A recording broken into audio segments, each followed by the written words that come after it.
judgment here. I'm now going to do something I have been meaning to do for some time.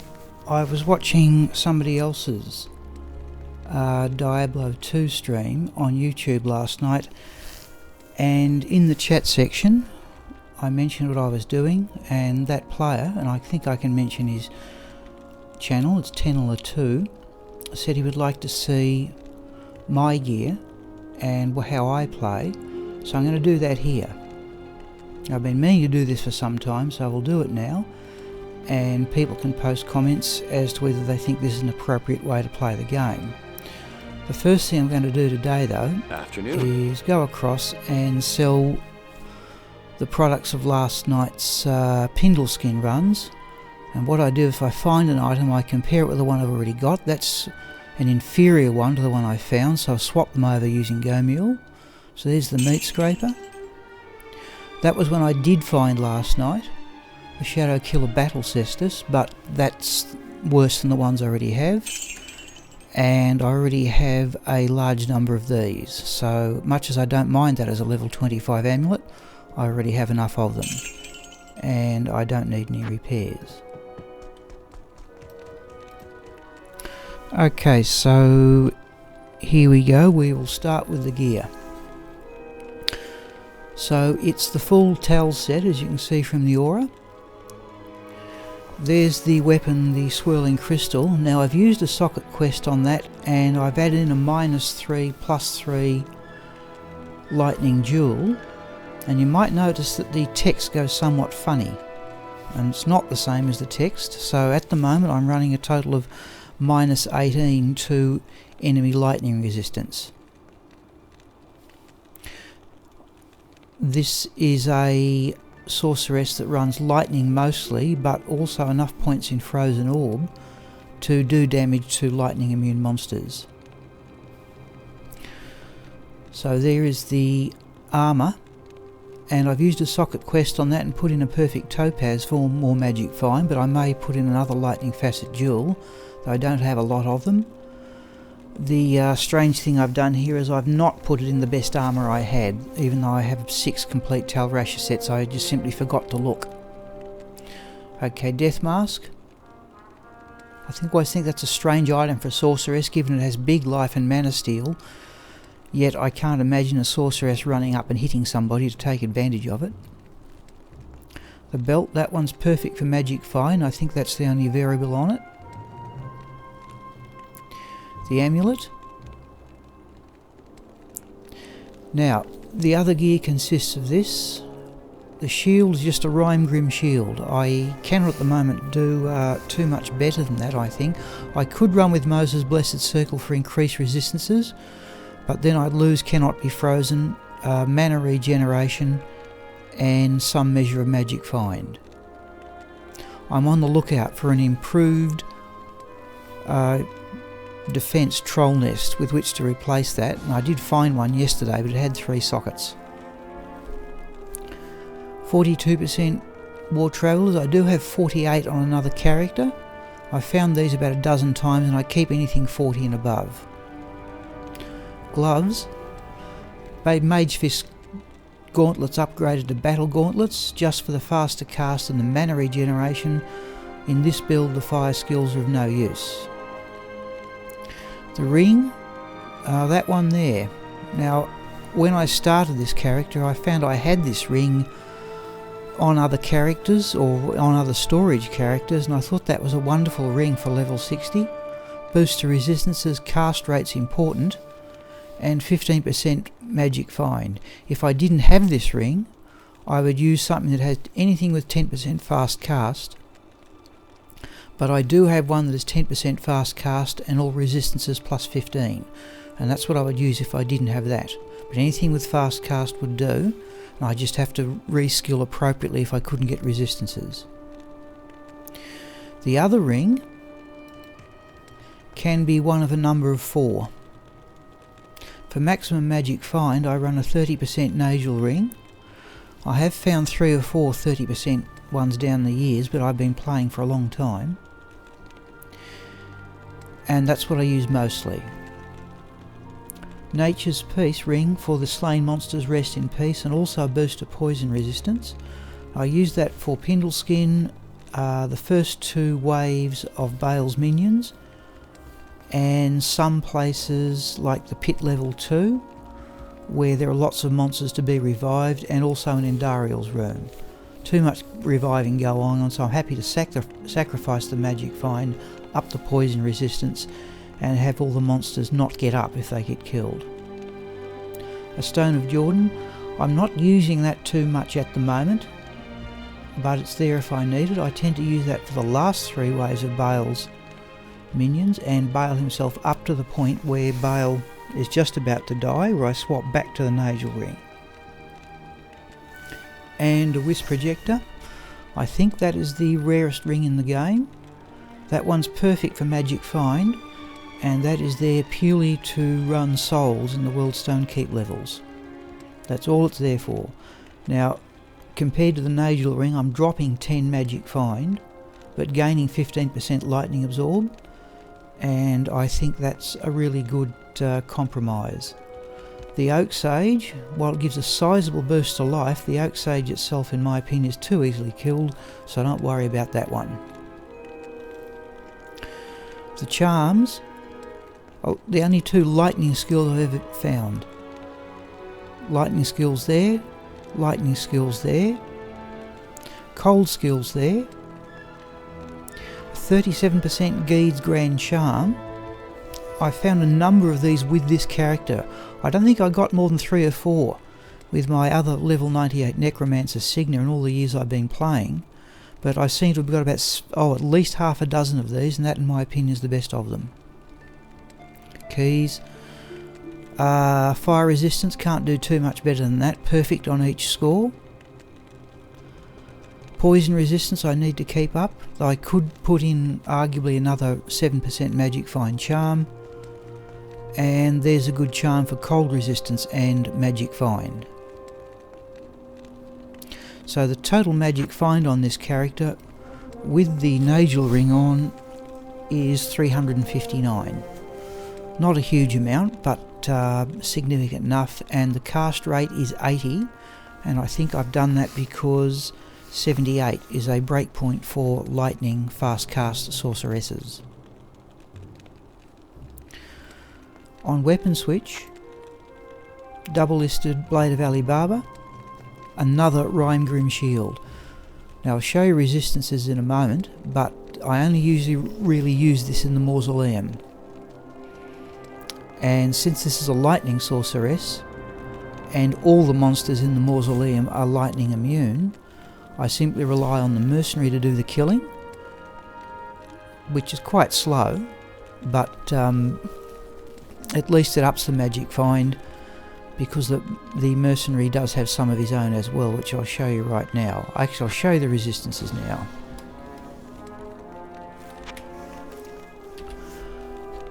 So, level 95, the strength is currently 105, but some measure of that comes from the War Travellers, and there may be a couple of other things here that contribute to strength, I can't really remember. Dexterity at a minimum. I put enough points into mana to get it up to about 500, and everything else into vitality. I've got 5 stat points remaining, and that's purely so I can bump the strength up the one more point I need to run a troll nest if I find one. So it's not a particularly powerful character. On this currently I have full resistances for fire, cold and lightning, but lightning is by far and away the biggest of them. Poison is 40, I can get that up to 70 if I swap in the Nature's Peace ring for the Nagel ring.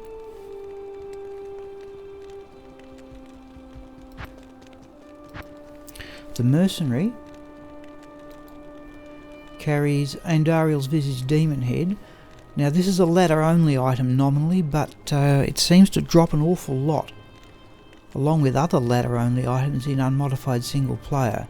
So I'm hoping some of the uniques I'm trying to find all of a sudden don't become ladder only.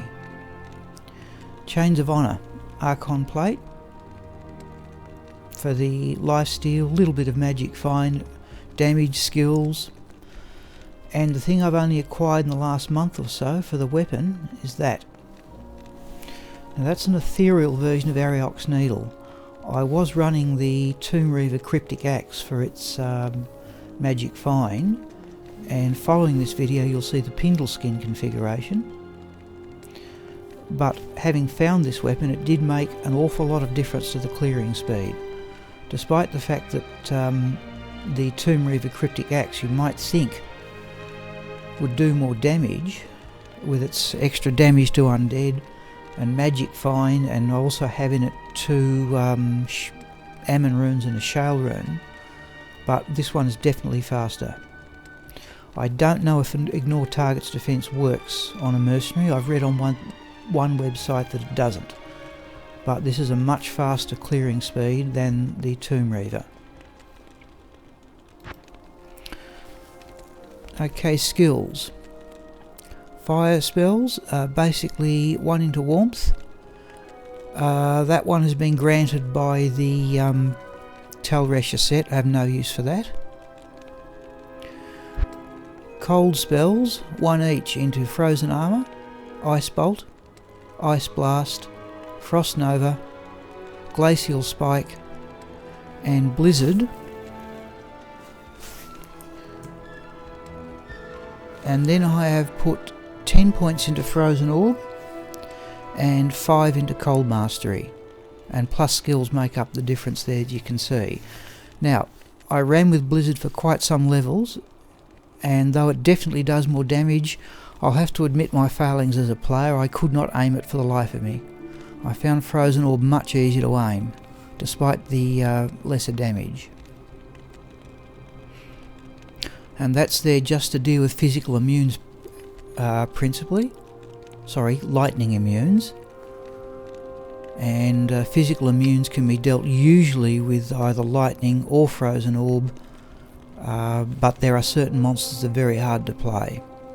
Right, the majority of the skill points have gone into lightning, so it is 1 each in Telekinesis and Teleport, 1 each in Static Field and Nova, and then 20 each in Charge Bolt, Lightning, Chain Lightning and Lightning Mastery. Now it's not a particularly powerful character, so for example Lightning there you can see an average damage of about 5,000, Chain Lightning average damage of only about 2,650. But it seems to work reasonably well. My criticism I have of this build is that it's dreadfully fragile.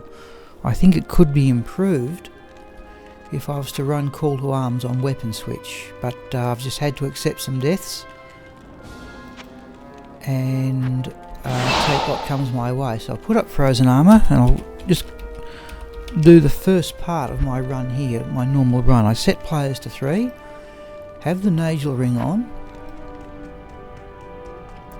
and the first thing I go in is just go into Pindle skin. Could this be a trap? And portal straight out, because that seems to stop the monsters from getting up outside the temple. Okay, next thing is to go and see Eldritch and Shank. Static Field. Frozen Orb useless. Go straight to Chain Lightning.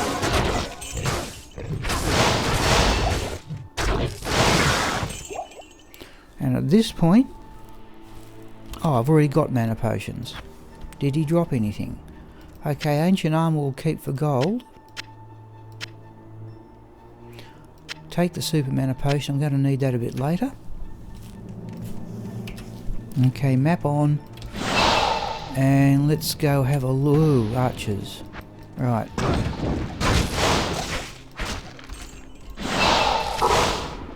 Just put that in there for the moment.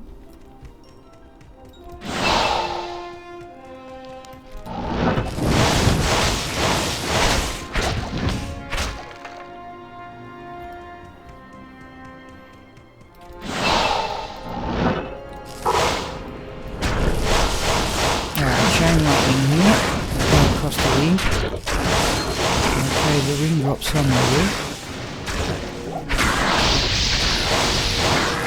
now.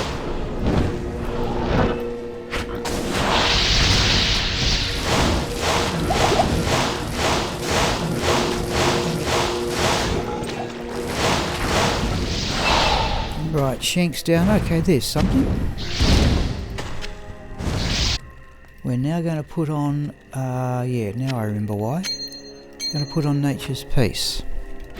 Remember, in Players 3 mode here. In my Pindleskin runs, I run in Players 1 because there's no advantage for the uniques I'm trying to get. Teleport to there. Frozen orb and chain lightning. Now normal lightning. Okay, Pindleskin's down. Did we get anything? Oh! Right! We're going to go Town Portal for that one.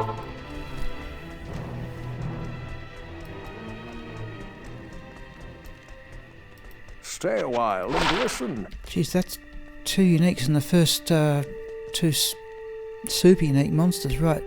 There is the Barizadu, Cayenne and Ballista. As crossbows go, again going back to my ancient old Battle.net days of the early 2000s, that was regarded as a premium weapon. I've got it before, but I'm astonished. A piercing attack, big attack speed, freezing target, cold damage. Yeah, that was regarded as probably the best of the crossbows. Alright, that's an astonishingly good run in the first few minutes to get 2 quite useful uniques, both of which I will compare with the others. Now we change gear. I'm going to go to the Nagel ring here to up the magic find. Now, I cast Frozen Order here.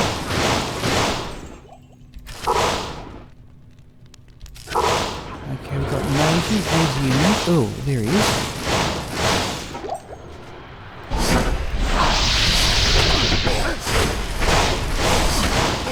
Got to be another unique, surely.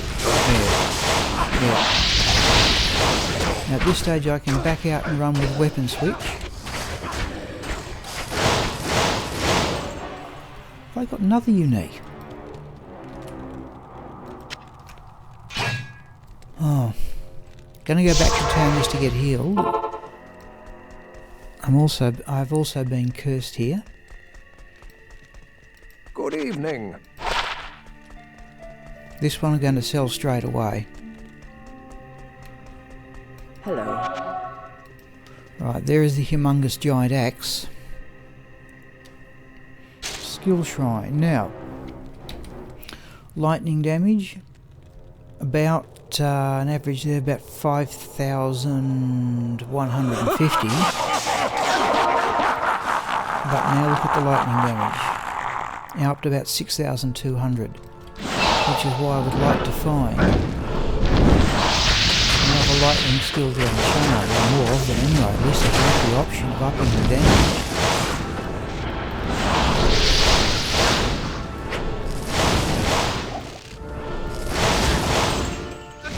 Just killing everything here.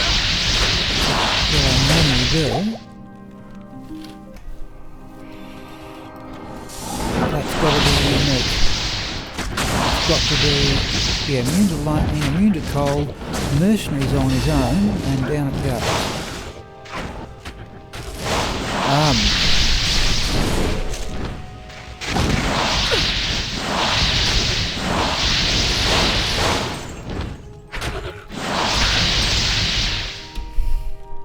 Astonishing. There is Halibut's Rain. Okay, we've cleared the throne room, right. Now at this point, I back out and change gear. So, we now drop the Nagel ring and go for Nature's Peace for the first 2 waves of Bale's minions. There is Hawannan's Justice.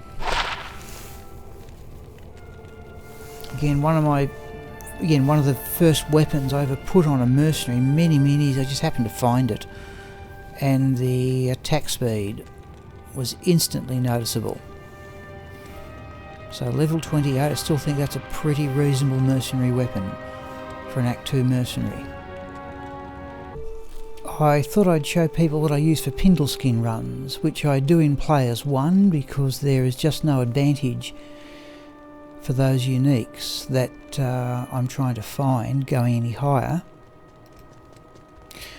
The equipment on Shockalot remains exactly the same, but I have sold off all the excess full rejuvenation potions, left the cube empty, and dropped out the keys. There they are. And every spare spot is now occupied by a 7% Magic Find Small Charm. I got that one yesterday, which gives me a boost of mana.